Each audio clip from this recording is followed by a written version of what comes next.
Hello everyone. आज हम पढ़ेंगे गैर व्यापारिक संस्थाओं द्वारा बनाए जाने वाले खातों के बारे में। सबसे पहले हम ये पढ़ेंगे गैर व्यापारिक संस्थाएं कौन कौन से खाते तैयार करती हैं। तो उसमें जैसा कि आपको चार्ट में दिख रहा है कि गैर व्यापारिक संस्थाएं 3 तरह के खाते तैयार करती हैं, जिनमें सबसे पहले प्राप्ति भुगतान खाता, आय व्यय खाता और आर्थिक चिट्ठा या बैलेंस शीट। ये 3 तरह के खाते तैयार किए जाते हैं। तो इसमें सबसे पहले हम पढ़ेंगे प्राप्ति भुगतान खाते का क्या अर्थ होता है। तो जो सार्वजनिक संस्थाएं होती हैं या सामाजिक संस्थाएं हैं या जो पेशेवर व्यक्ति हैं, वो एक निश्चित अवधि में अपने हिसाब किताब को रखने के लिए या अपने रोकड़ शेष की जानकारी प्राप्त करने के लिए एक विवरण, एक खाता तैयार करती है, जिसके डेबिट पक्ष में सारे प्राप्तियां और क्रेडिट पक्ष में सारे भुगतान दर्शाए जाते हैं। और इस खाते को ही हम प्राप्ति भुगतान खाता कहते हैं। इसके बाद इसके प्रारूप की बात की जाएगी। तो प्रारूप में सबसे पहले जिस भी संस्था या जिस भी ऑर्गेनाइजेशन का हम प्राप्ति भुगतान खाता बनाते हैं उसका नाम, उसके बाद प्राप्ति भुगतान खाता, receipt and payment account for the year ending, जिस अवधि के लिए बनाया जा रहा है वो। इसका प्रारूप में इसका डेबिट साइड में पहला जो कॉलम होगा वो रिसिप्ट का होगा, अमाउंट। उसके बाद का कॉलम क्रेडिट साइड का पेमेंट का होगा।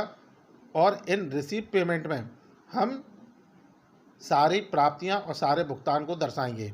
जैसा कि आप प्रारूप में देख पा रहे होंगे, इसकी शुरुआत हम बैलेंस से करेंगे, जो हमारे पिछले वर्ष का अंतिम शेष होगा, चाहे वो रोकड़ का हो या बैंक का। सबसे पहले उसको लिखा जाएगा।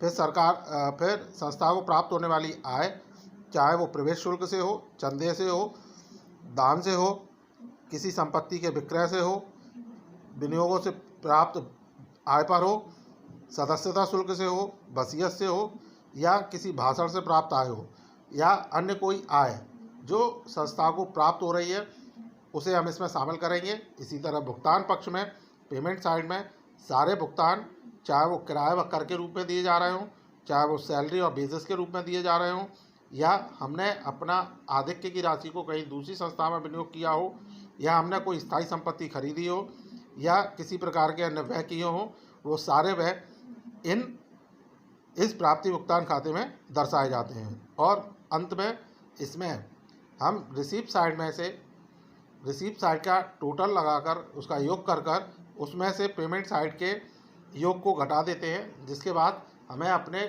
चालू वर्ष में रोकड़ शेष की जानकारी हो जाती है कि हमारे पास कितना पैसा हाथ में है, कैश इन हैंड और कैश एट बैंक, कितना पैसा हाथ में और कितना पैसा हमारा बैंक में है, इसकी हम जानकारी यहाँ से प्राप्त कर सकते हैं। सो गाइस, आप लोगों को ये प्राप्ति भुगतान खाते का अर्थ और उसका प्रारूप समझ में आ गया होगा। इसके बाद की वीडियो में हम देखेंगे कि इसको बनाते समय हमें क्या क्या बातें ध्यान रखनी है। Okay guys, thank you.